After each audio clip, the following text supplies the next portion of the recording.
Assalamualaikum warahmatullahi wabarakatuh. Salam sejahtera bagi kita semua.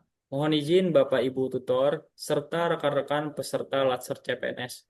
Perkenalkan, kami dari Angkatan 34, kelompok 2, sub 1, akan mempresentasikan hasil analisa isu global mengenai pembangunan sumber daya manusia dalam aktivitas keempat dengan tema Manusia Unggul Dunia Maju. Izin Bapak Ibu Tutor, perkenalkan nama saya Sofia Markusuma yang akan membacakan bagian pendahuluan pada presentasi kali ini. Abad ke-21 ditandai dengan pesatnya transformasi digital yang mengubah cara kerja birokrasi secara fundamental.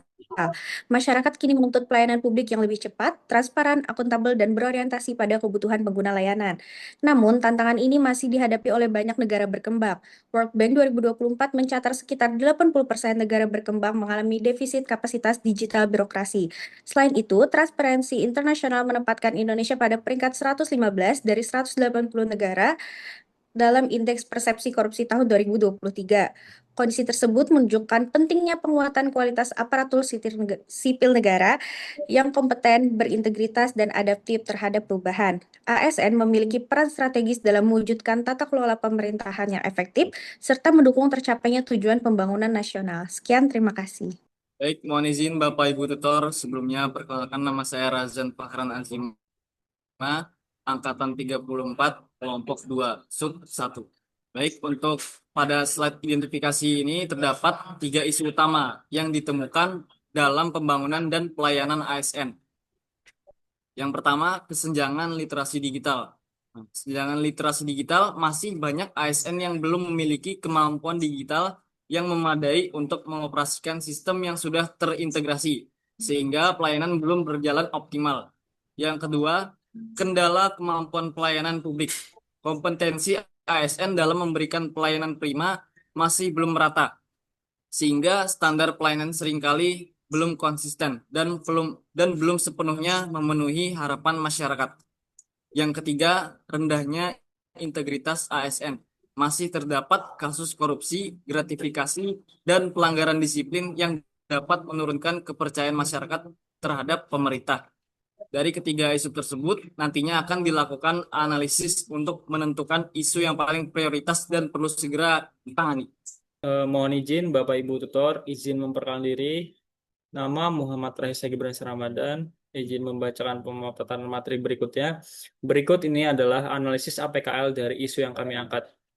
Berdasarkan hasil analisis APKL, isu kendala kemampuan pelayanan publik memperoleh nilai tertinggi yaitu 19. Dapat dilihat pada tabel di atas. Sehingga menjadi isu yang paling prioritas untuk segera ditangani. Hal ini menunjukkan bahwa masih terdapat tantangan dalam peningkatan kualitas pelayanan kepada masyarakat, baik dari sisi kompetensi ASN, kecepatan pelayanan, kemampuan komunikasi, maupun pemanfaatan teknologi dalam mendukung pelayanan publik yang efektif dan responsif. Izin Ibu perkenalkan, nama saya Miranda. Izin menjelaskan dari diagram fishbone atau diagram tulang ikan. Yang pertama itu ada masalah utamanya yang ada di kepala ikan tersebut, yaitu rendahnya integritas dan kemampuan pelayanan publik ASN. Dengan penyebab yang pertama kategori 1 sistem dan prosedur, yaitu SOP layanan publik kaku, setelah itu kurangnya transparansi biaya atau waktu. Setelah itu penyebab lainnya kategori 2 SDM dan kepemimpinan, rendahnya integritas ASN. Setelah itu potensi admin ada kategori 3 teknologi dan sarpas, kesenjangan literasi digital.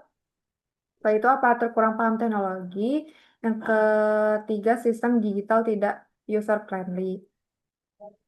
Untuk kategori 4 yaitu budaya kerja tidak efisien, kurang pengawasan mandiri. Untuk kategori 5 yaitu SARA, kendala kemampuan pelayanan publik yaitu layanan tidak responsif, standar kompetensi rendah. Setelah itu tabel alternatif pemecahan masalah.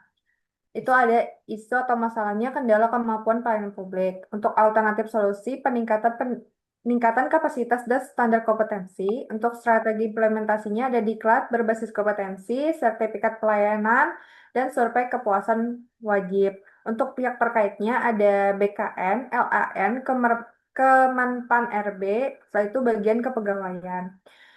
Untuk alternatif solusi penguatan evaluasi dan monitoring pelayanan, strategi implementasinya ada whistleblower system, LHKPN, zona integritas, dan sanksi tegas. Untuk pihak terkaitnya ada inspektorat, ombudsman, dan pimpinan unit kerja. Untuk alternatif solusi optimalisasi penempatan ASN sesuai dengan kompetensi, itu strategi implementasinya ada SKP berbasis hasil, promosi transparan, evaluasi jabatan berkala. Untuk pihak terkaitnya ada BKN, bagian SDM atau kepegawaian, dan pimpinan instansi. Sekian, terima kasih. Baik, izin Bapak Ibu Tutor, izin saya Mahfuza, izin bacakan bagian penutupnya. Jadi, pada kesimpulan ini, berdasarkan hasil analisis PKL, isu utama dalam pembangunan SDM aparatur adalah kendala kemampuan pelayanan publik. Permasalahan ini dipengaruhi oleh kompetensi ASN yang belum optimal, daya kerja yang kurang adaptif, serta belum maksimalnya sistem pengawasan dan pengelolaan kinerja ASN. Oleh karena itu, diperlukan upaya peningkatan kapasitas ASN, penguatan evaluasi pelayanan, serta optimalisasi sistem merit guna mewujudkan pelayanan publik yang profesional, responsif, dan berkualitas. Baik, sekian Bapak Ibu presentasi dari kami. Apabila ada salah perkataan maupun perbuatan, mohon maaf. Terima kasih.